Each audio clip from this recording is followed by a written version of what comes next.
हे प्रभु, अब इस समस्या का निवारण कैसे करें? महाराज, इस नए संकट से कैसे बचे? कोई सुझाव?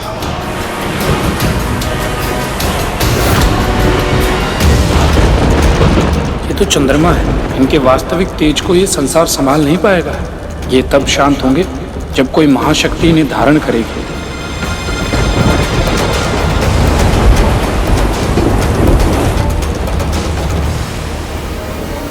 जब जब इस संसार पर विकट समस्या का निर्माण हुआ, तब तब एक वही जिन्होंने हमारी रक्षा की।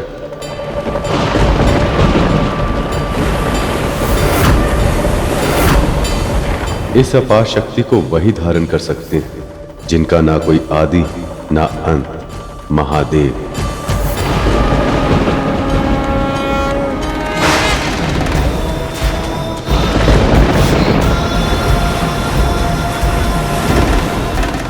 महादेव आइए और हमारी प्रार्थना स्वीकार कर अपनी शोभा बढ़ाइए।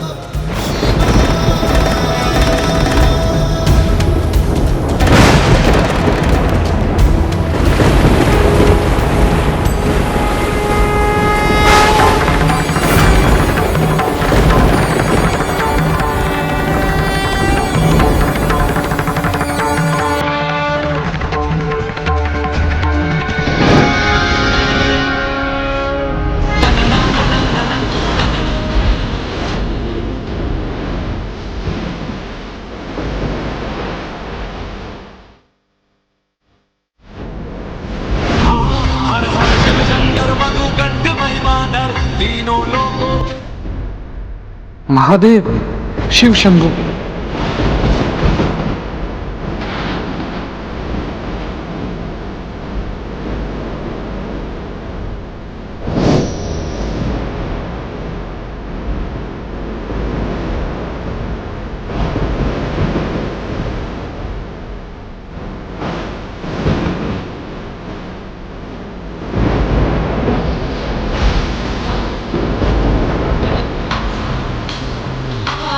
हर हर शिव शंकर नीलकंठ गंगाधर आए शरणम तेहारे।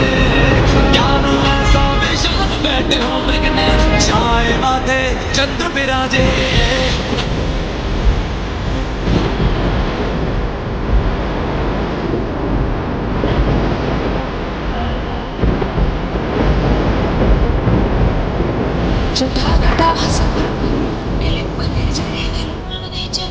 विराजमान ललाट पट्ट पावके किशोर चंद्रशेखरे रति प्रतीक्षणं मम। धन्यवाद महादेव, इस ऊर्जा को ग्रहण करने के लिए। आपकी कृपा को नमन है भोलेनाथ।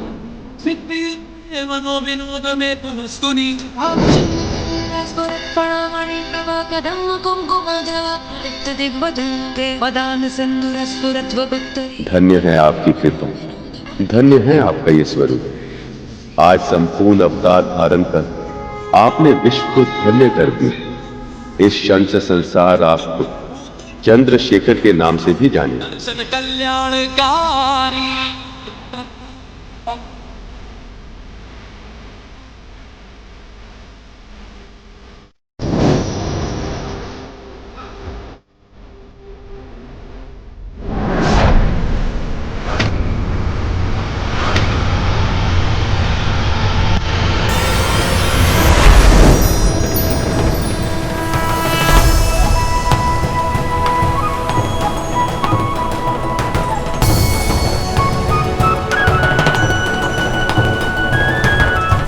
आपका स्वागत है परिजात वृक्ष। कृपया अपने निर्धारित स्थान पर प्रस्थापित हो जाएं।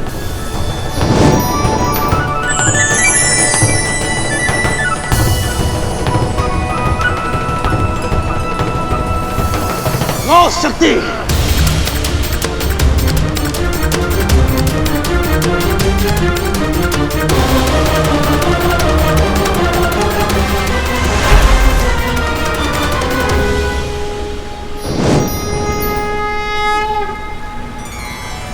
ये तो पंचजन्य शंख है।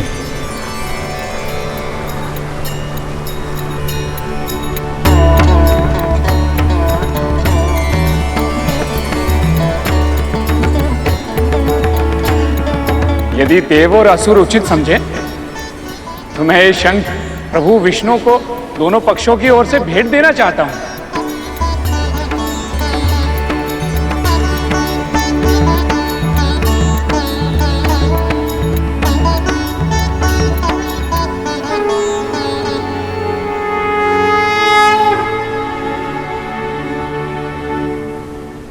नारायण नारायण।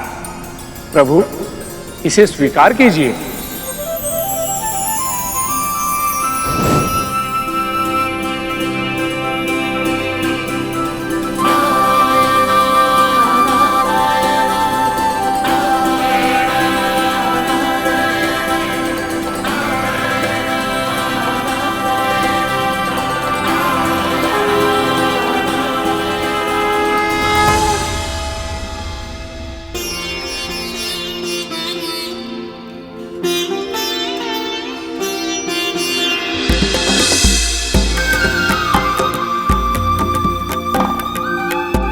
लक्ष्मी माँ की मूर्ति कितनी सुंदर दिख रही है।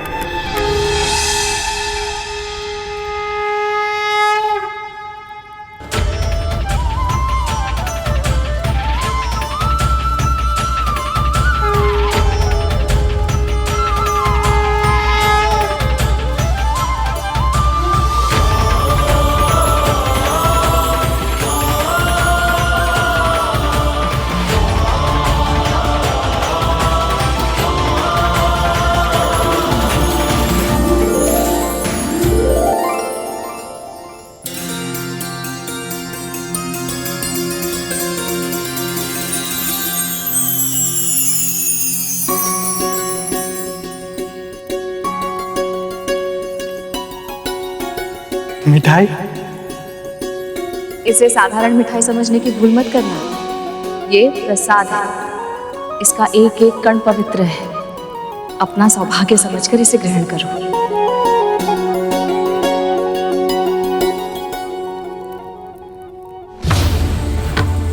असुरो, बस कुछ क्षण और, अब शीघ्र ही अमृत निकलेगा।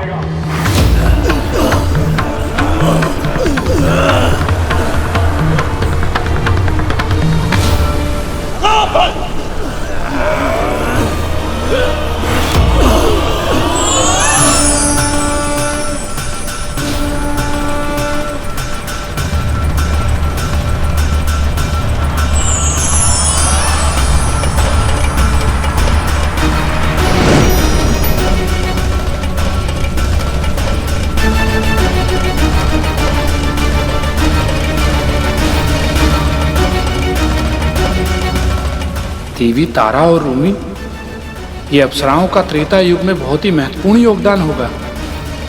रूपवती कन्याओं, तुम्हारा नाम क्या है? तारा, रोमी। बहुत ही सुंदर। तुम में से एक चलोगी मेरे साथ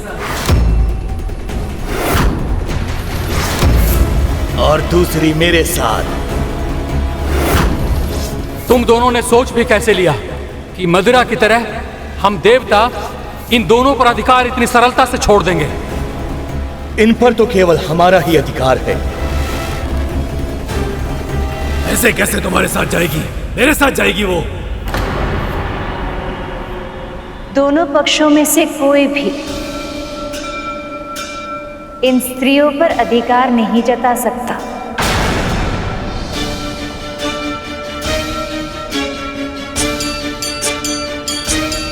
आप दोनों को अपनी इच्छा अनुसार अपना पक्ष चुनने का अधिकार है, और जब तक आप ऐसा नहीं करते आप दोनों स्वर्ग में रहेंगे।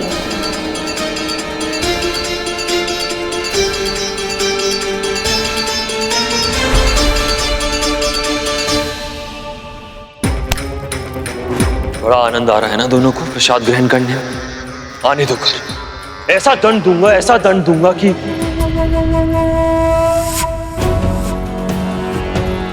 माँ,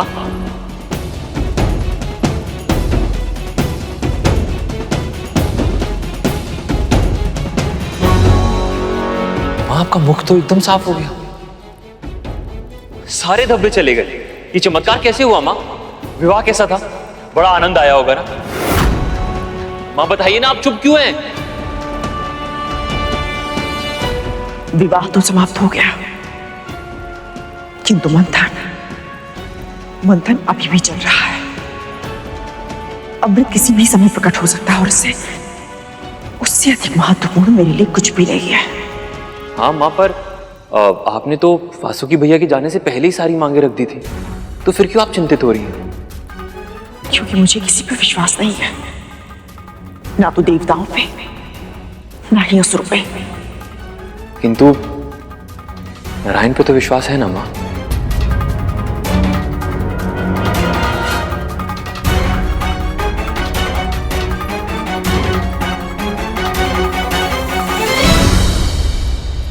माँ विचलित है और दासी माँ कुछ अधिक ही प्रसन्न। न जाने क्यों मुझे लग रहा है कि इसका कारण भी वो गरुड़ी है। बस एक बार अमृत मिल जाए मुझे, फिर सबसे पहले गरुड़ का अस्तित्व ही मिटा दूंगा मैं।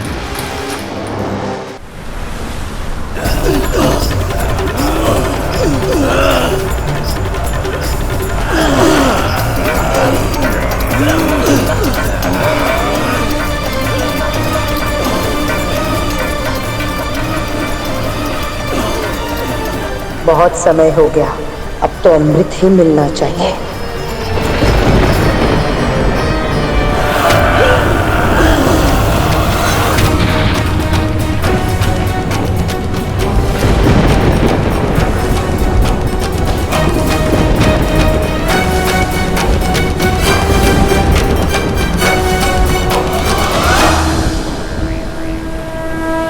इस मंथन का समापन आपसे ही, कृपया अपने आगमन से हमें कृतार्थ करें।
प्रभु, ये क्या ये धनवंतरी हैं गरुड़,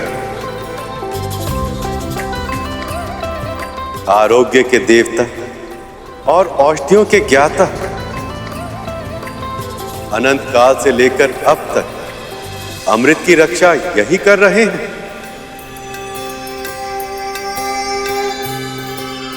इसका अर्थ यह है प्रभु कि इस कलश में अमृत है।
बहुत बहुत बधाई हो। एक दूसरे के घोषित शत्रु होने के बाद भी आप सभी देवताओं और दानवों ने संधि की कठिन से कठिनतम चुनौतियों का सामना किया और अपने तन, मन तथा आत्मा तक का बल लगाकर क्षीर सागर के मंथन जैसे महान कार्य को संपन्न किया। असंभव को संभव कर दिखाया है आप सबने। जो अकल्पनीय था उसे घटित होने पर विवश कर दिया है और अब आप सब संसार का अमृत प्राप्त करने के बहुत ही निकट पहुंच चुके हैं।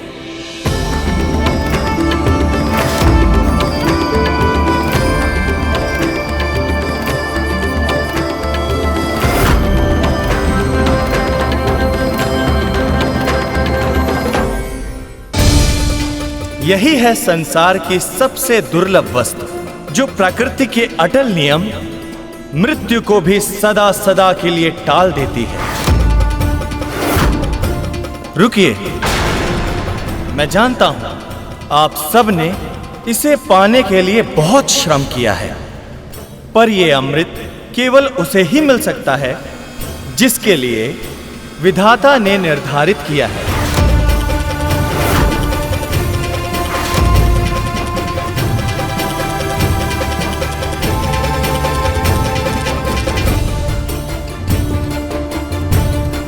तो अब हम अवश्य ही परम पिता परमात्मा के निर्णय की प्रतीक्षा करेंगे देव।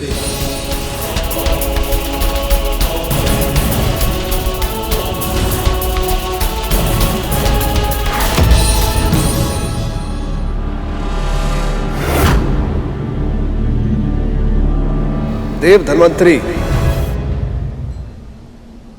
आपने इतने वर्षों तक इस अमृत को संभाल कर रखा, इसकी रक्षा की, और आज हम सबके लिए इसे यहां लेकर आए हैं। मैं सभी असुरों की ओर से आपके पांव छूकर आपको धन्यवाद देना चाहता हूं।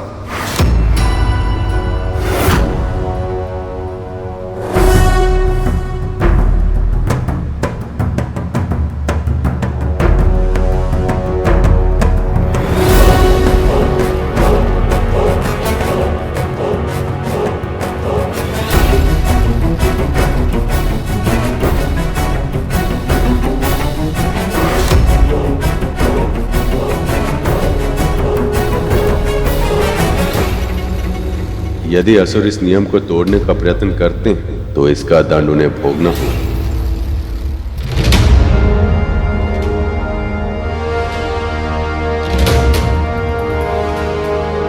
असुर के मस्तिष्क में जरूर कुछ विकट चल रहा है।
वाह, अद्भुत।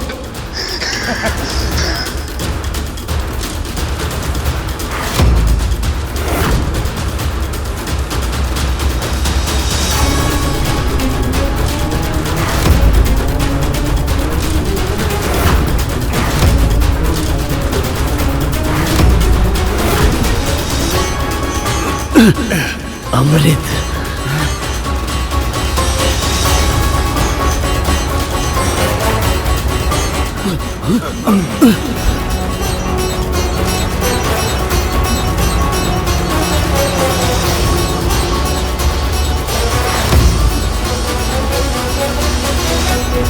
विनाश काले विपरीत बुद्धि।